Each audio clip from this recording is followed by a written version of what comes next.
My brothers and sisters, you are now watching the Gamer 2323, so just forget about the chores you're supposed to do. Put your feet up, get your Kool-Aid, fried chicken, popcorn, get whatever you may need! And I hope you enjoy the video.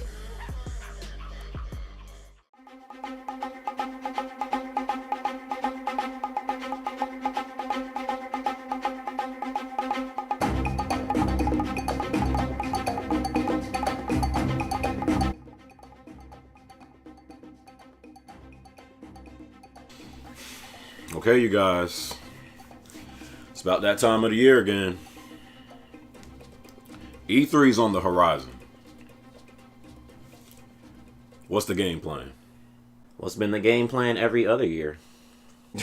Lie and say this year's E3 will be bigger than ever before, knowing damn well we ain't got nothing to show but a whole bunch of multiplats. Don't forget about Forza. Shut up, Roswell. Phil Spencer. Good evening, my lord Phil Spencer. Someone's here for you outside. Send them up. Look, guys, we need to give our fans a reason to be excited this year. A reason to be a proud Xbox owner. We need games. What do we have? We have Crackdown 3. Something funny, Terrence?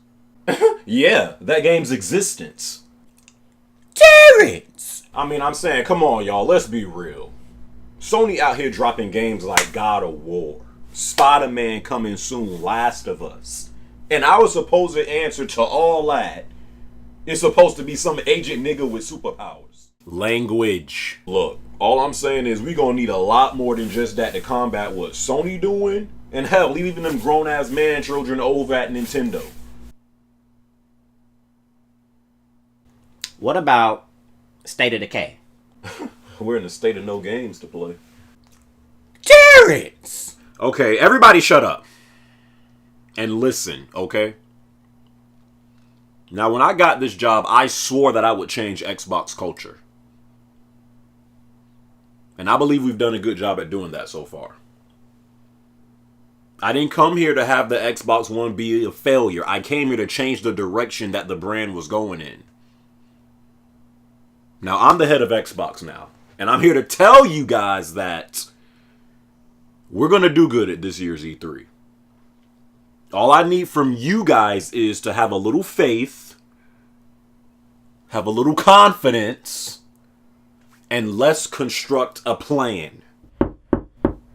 Come in.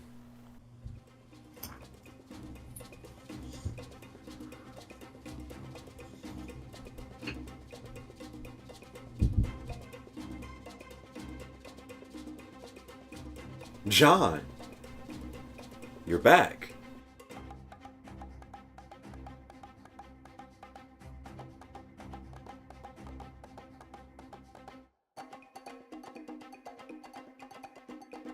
I got an idea.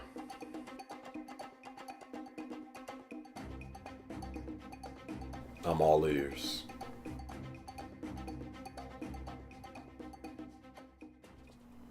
Man, this junk is crazy. 1 minute it's a new year and suckers is making their New Year's resolutions and sticking to it for like 2 days.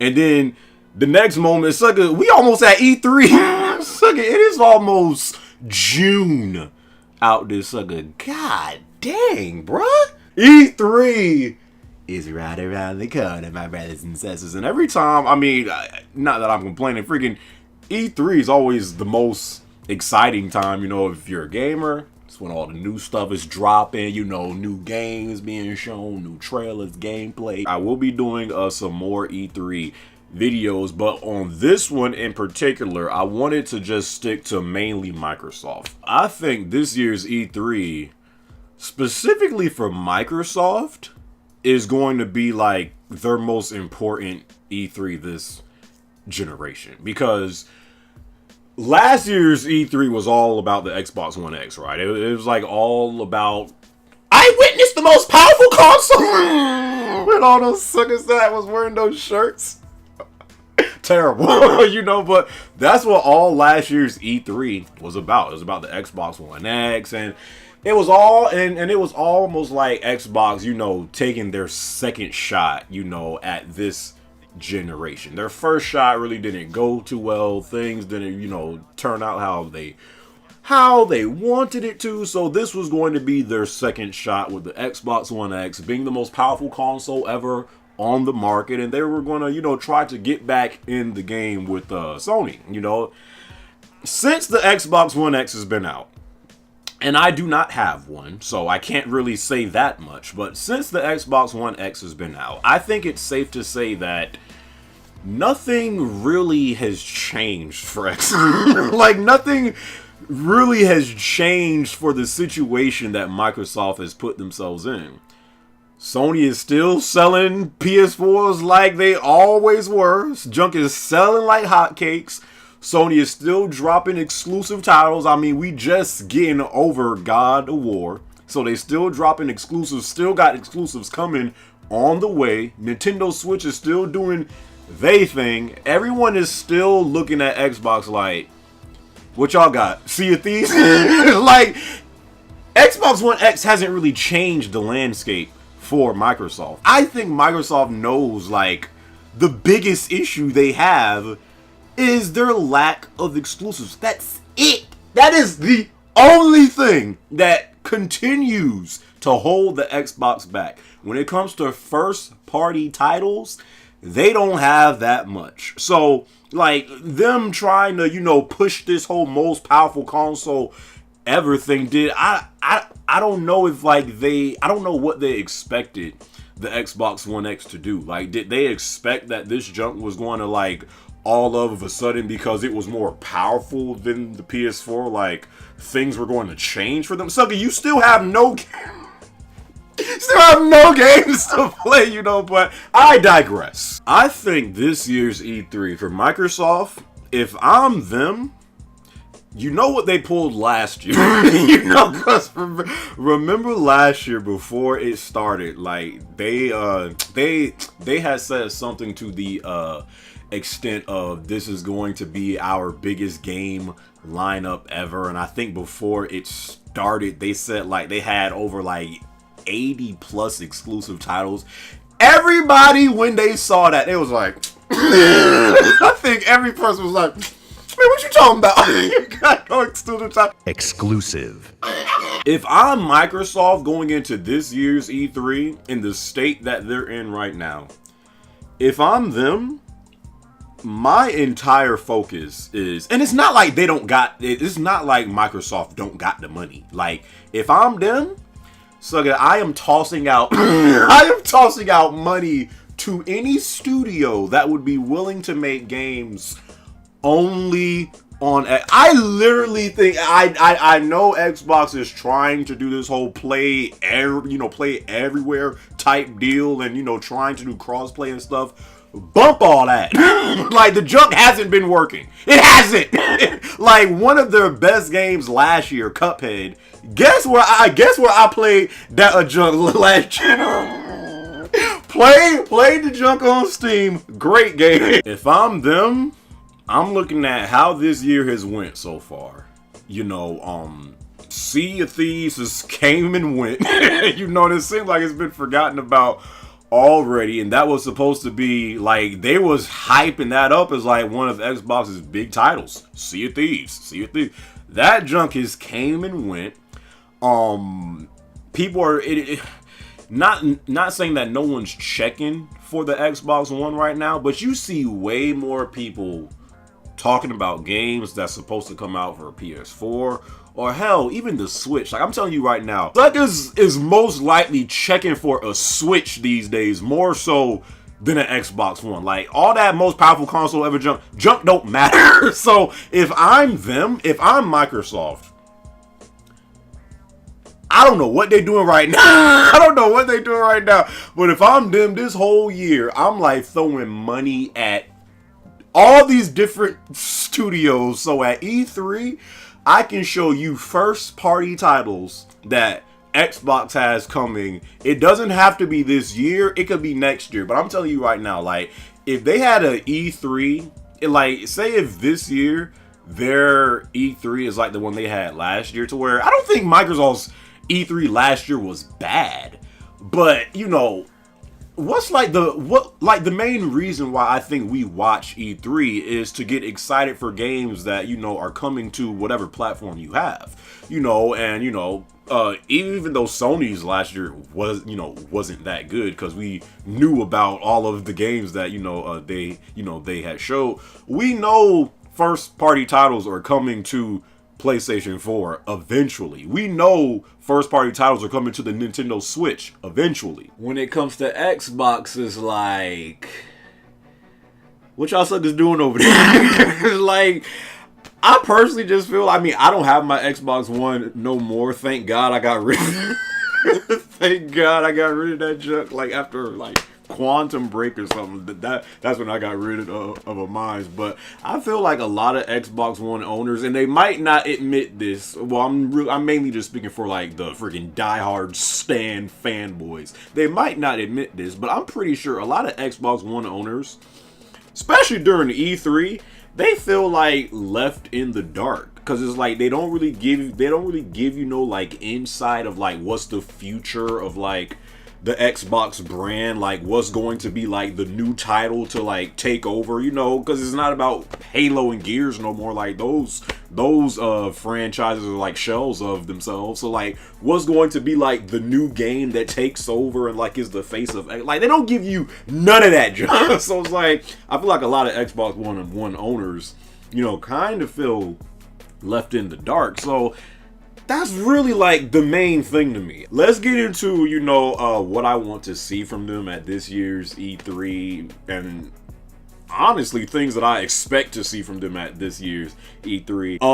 Plus I think there's been like some type of E3 leaks or something like that. I don't know, because I haven't really been on the internet lately, you know, but I think Sony has like come out and like already said what they plan to show off at. I'm like, where's the fun in that? Like, most of the fun about E3 is like expecting the unexpected, you know. So like when they already come out and say like, hey, we're gonna show off this, that's like, really? You know. So I know Sony has like come out and like said what they plan to show off. I'm not sure what Microsoft, I don't know what's coming out of Camp Microsoft, but yeah, anyways, let's get into it. All right, so let's see what we got here. Crackdown 3. Crackdown 3. If they don't show some extended gameplay, of this game at this year's E3, because every time they have shown it, it's been like real brief. Last time we seen it, that junk didn't look nowhere near finished. It didn't look polished. That junk, I think it had frame rate drops like the gameplays and trailers that they've showed. The junk looked real like stuttery. I'm just like, bro, this junk looks terrible. You know, but if they don't show some extended gameplay of Crackdown 3 this year, I think that's a sign that this junk may be getting canceled. Now, I don't think they can afford that, because, man, if this junk gets canceled too, and again, I don't even think Crackdown 3 is going to be nothing special for Xbox. Like, I think it's going to be another game that comes out, you know, some people buy it. It might be talked about for, like, a good week, but then after that it's like, man, Xbox ain't got no games. I think it's gonna be just like that, you know. But and even for Scalebound, like when Scalebound got canceled, I think it got more attention when it got canceled than when it was actually like a thing. Like nobody was really talking about Scalebound like that. People talked the most about Scalebound when it got canceled, just because it was like, that's one less game for Xbox. So I don't think they can afford Crackdown 3 getting canceled, because they don't really have enough first party titles to begin with, you know. But again, I think they need to show a good section of gameplay of what they have so far with Crackdown 3, because from what we've seen thus far, I haven't been impressed. State of Decay 2. You know, we've been seeing, I don't know if you guys have still been like keeping up to date, you know, with State of Decay 2, but you know, that's going to be a game that I mean, I'll be playing it on PC, you know, when it comes out, but it is another title, you know, that is console exclusive to Xbox. So that, I mean, if you're into like the whole co-op thing, you know, and the zombies and stuff like that, I think State of Decay 2 can be like a decent game. I don't think it's going to be like no like huge title for Xbox, but they do have that. So Crackdown 3, State of Decay 2, more backwards compatible games coming to, you know, I mean, that's been one of the few bright spots of this thing. Like, since this generation has been going on, the whole backwards compatibility thing. So they're probably definitely going to have some updates for that, some 360 titles, and maybe even some OG Xbox titles going, you know, backwards compatible on Xbox One. That's been working really great for them. Halo 6.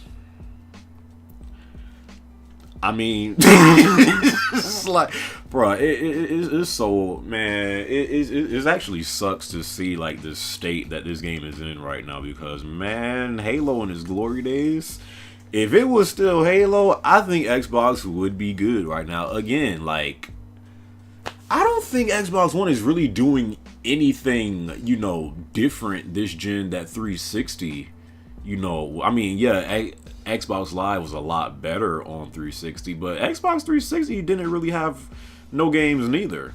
But what made it different was Halo and Gears was actually still like relevant, so it was like, at least they got this. Now, because both of those franchises are kind of like shells of themselves, Xbox One is kind of sticking out, like now their issues are sticking out like a sore thumb. At this point, I just feel like they're just continuing the franchise just because, like, they really don't have much else to do. So when it comes to Halo 6, again, Halo 5, I don't think that was you know, because some people think it was trash. I think what went wrong with Halo 5 is the campaign. They pretty much, you know, marketed the campaign being, you know, Locke versus Chief, which was pretty much a flat out lie. Like, it did not go like that at all. So they kind of marketed a false, you know, storyline, you know, and that wasn't really that good. But the multiplayer of Halo 5, I don't think it was that bad. It just wasn't 2 or 3, and that's really like where Halo finds itself now. Like, even if the current one isn't bad per se, it's not 2 or 3. Like, it's always going to be compared to, you know, when Halo was actually in its prime, you know. So, you know, we all know that Halo 6 is going to come, but I don't know if it's going to be at this year's E3, but I do think something Halo related is going to be at this year's E3. Anthem.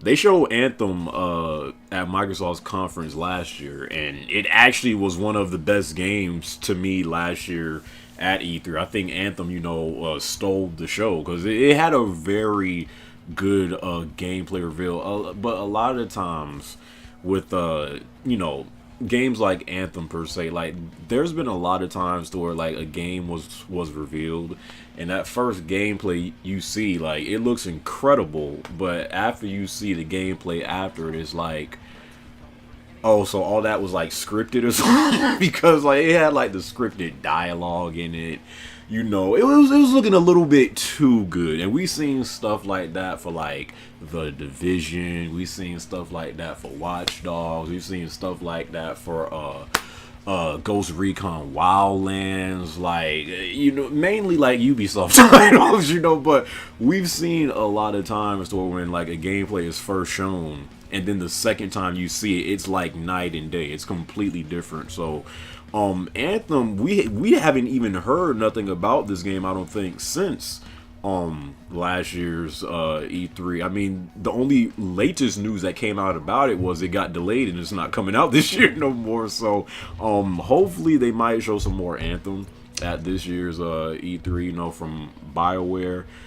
Probably that's why Mass Effect Andromeda turned out the way it was, because they're trying to work on this game. Like I said last year, I thought if like Anthem was like a title only for Xbox, I thought that would have been a great title for Xbox. So, you know, Xbox is still that console that you look to play shooters. And you know, Anthem is going to be like a shooter, I guess, MMO type game. I don't know, something like Destiny, I guess, you know. So I thought something like that could be great for Xbox. So maybe even throw a couple